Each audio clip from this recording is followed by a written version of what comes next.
Assalamualaikum warahmatullahi wabarakatuh. Balik lagi sama aku Ica Putri. Dan di video kali ini aku punya video yang bener-bener epic dan kalian harus tahu.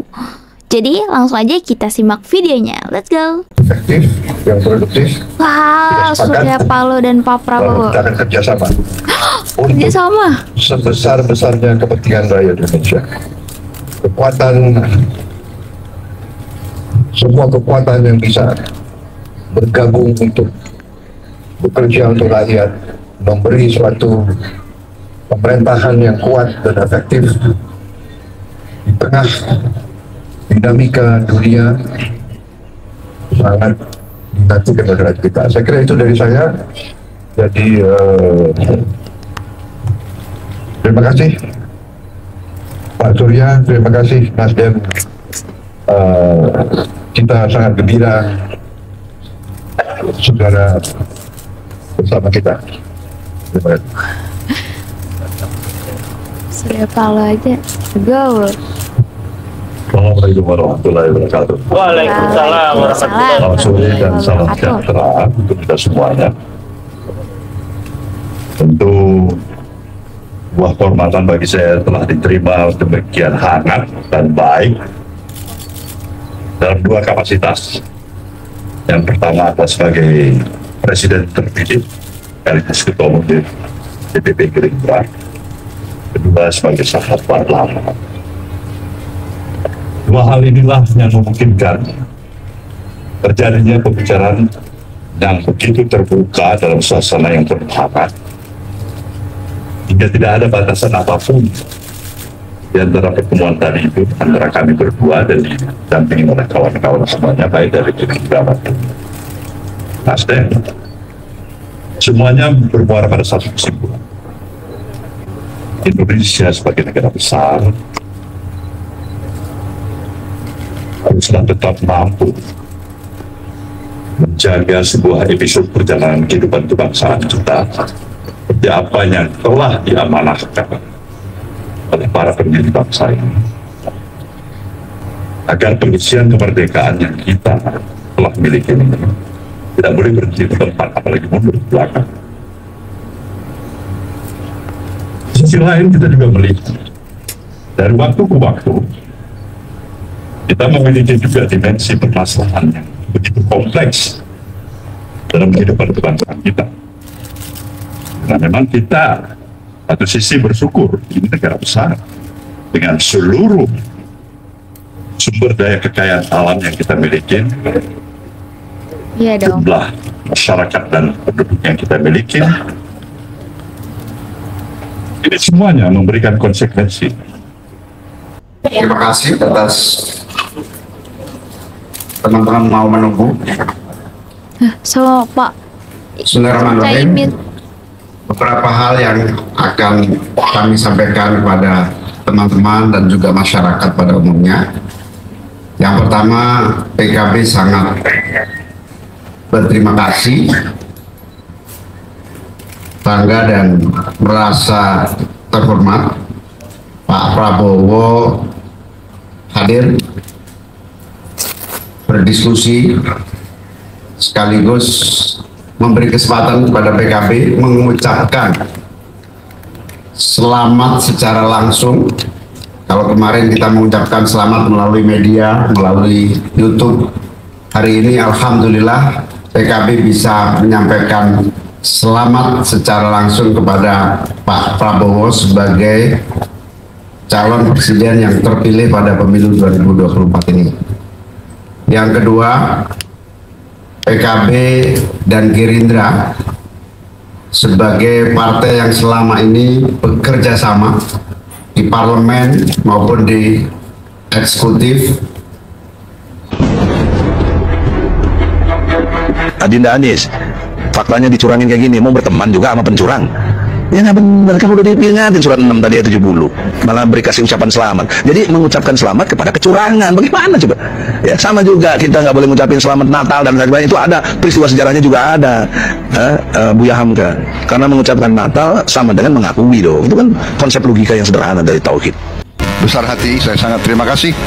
Saya diundang ke sini dan saya menerima tadi penyampaian Caimin pernyataan gabung bahwa koalisi. PKB ingin terus bekerja sama dengan Gerindra, dengan Prabowo Subianto untuk mengabdi demi kepentingan rakyat kita semuanya. Saya kira itu inti dari pertemuan siang hari ini. Ya. Kita ingin bekerja sama Pak untuk Prabowo. sebesar-besarnya kebaikan dan kepentingan rakyat kita. Negara kita. Oke, jadi gini, saya sepenuhnya setuju dengan pendapat Adi Prayitno, ya kan? Jadi kita harus membedakan orang yang murni di luar pemerintahan dengan orang yang sudah merasakan manisnya berada dalam pemerintahan. Jadi memang cara pandang Adi Prayitno dan Idrus Marham pasti berbeda. Kan begitu, karena kepentingannya berbeda. Itu satu. Yang kedua, ya kan? Yang kedua, saya sekali lagi tidak berpretensi mewakili kepentingan 01.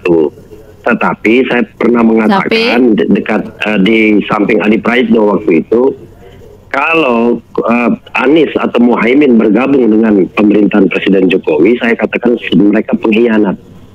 Jadi itu keras. Kenapa pengkhianat? Yang ketiga ini, ya kan, mereka didukung oleh orang-orang yang berpanas-panas, mengeluarkan biaya dan lain sebagainya untuk melihat mereka menjadi pemimpin, dan mereka meyakini bahwa pemilu itu curang securang-curangnya. Kalau pakai gentong babi itu segentong-gentongnya sebabi-babinya, ya kan?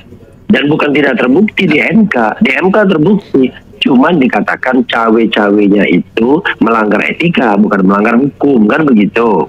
Karena itu saya katakan kalau mereka bergabung, berkhianat mereka.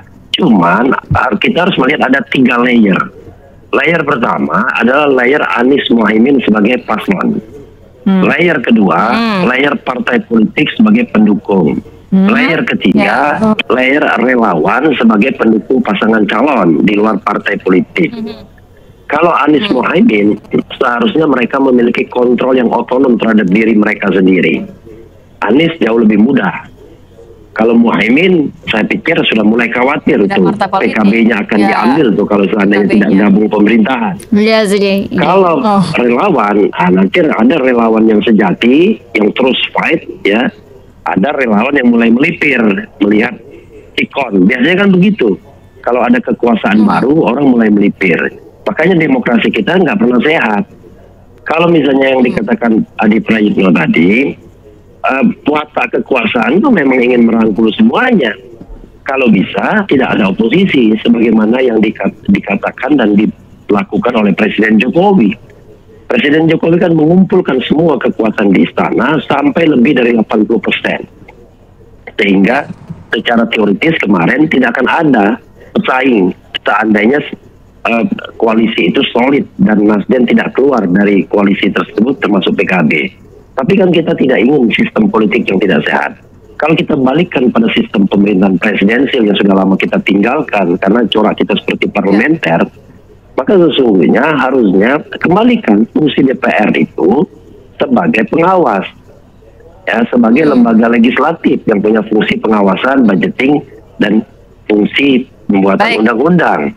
Tapi kan kita tidak demikian. Kita menjadikan DPR sebagai alat stempel presiden. Jadi complicated, tapi yang paling penting adalah membangun negara itu tidak harus dalam sistem, dan membangun negara itu tidak harus kemudian membungkam oposisi, karena oposisi juga mencerdaskan. Suara oposisi itu tidak harus membungkam oposisi, Bang Refli. Baik. Ya. Oke, poinnya sudah kita tangkap. Nanti tanggapan dari Bang Idrus seperti apa? Ini nggak perlu membungkam oposisi. Tadi kata Mas Eno juga, ini mengajak untuk masuk ke dalam kabinet, untuk koalisi, apakah untuk minim kritikan? Nanti kita sambung lagi ya di segmen berikutnya. Buat katanya kalau misalnya Caimin atau Pak Anies gabung koalisi Pak Prabowo, berarti dianggap berkhianat ya kepada pendukung-pendukungnya. Waduh, bahaya dong.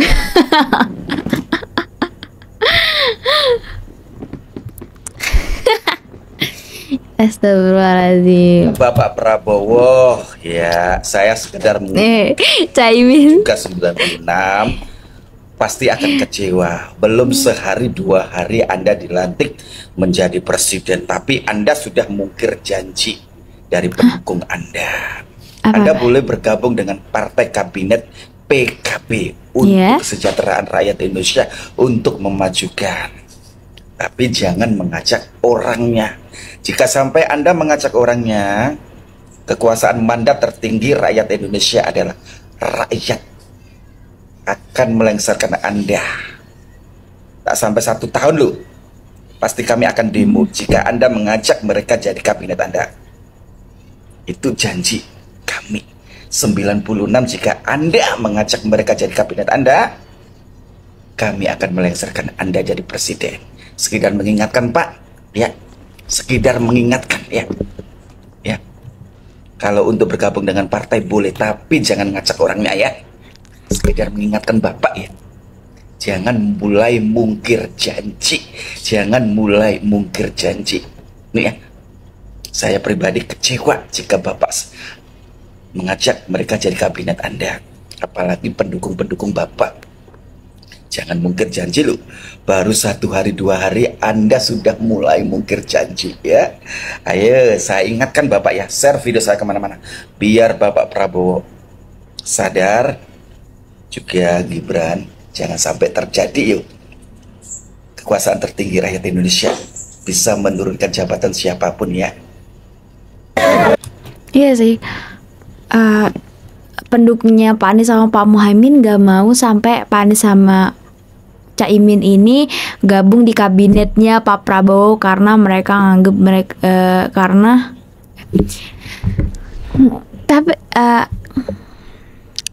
pendukungnya Pak Anies sama Caimin, mereka nggak mau sampai Pak Anies sama Caimin itu bergabung di kabinetnya Pak Prabowo dengan alasan bahwa ya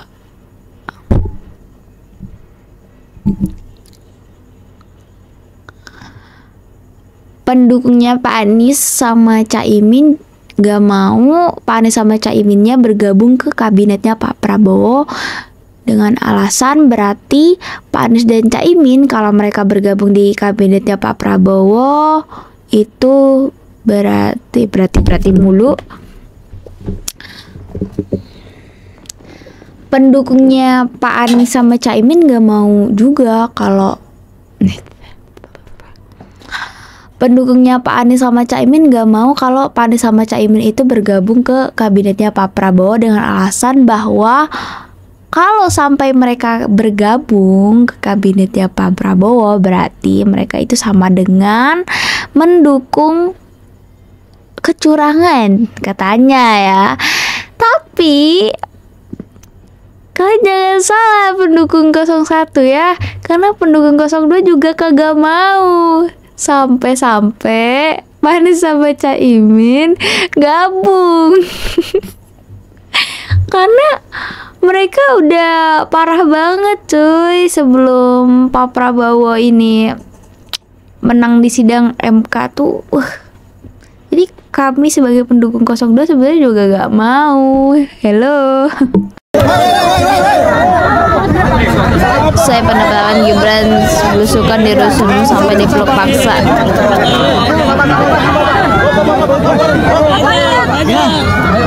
Dipeluk.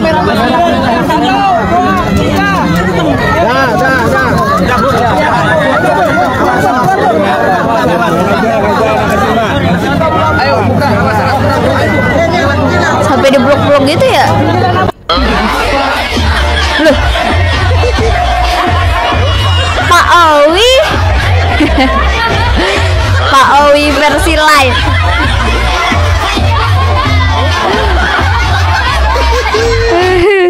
Pendukung desak Prabowo Gibran tidak merangkul Anies. Prabowo Subianto dan Gibran Raka Buming Raka resmi ditetapkan oleh KPU sebagai presiden dan wakil presiden terpilih 2024. Usai kemarin ditetapkan menjadi pemenang Pilpres 2024, muncul narasi dari segelintir pendukung agar Prabowo Gibran tidak merangkul Anies Baswedan.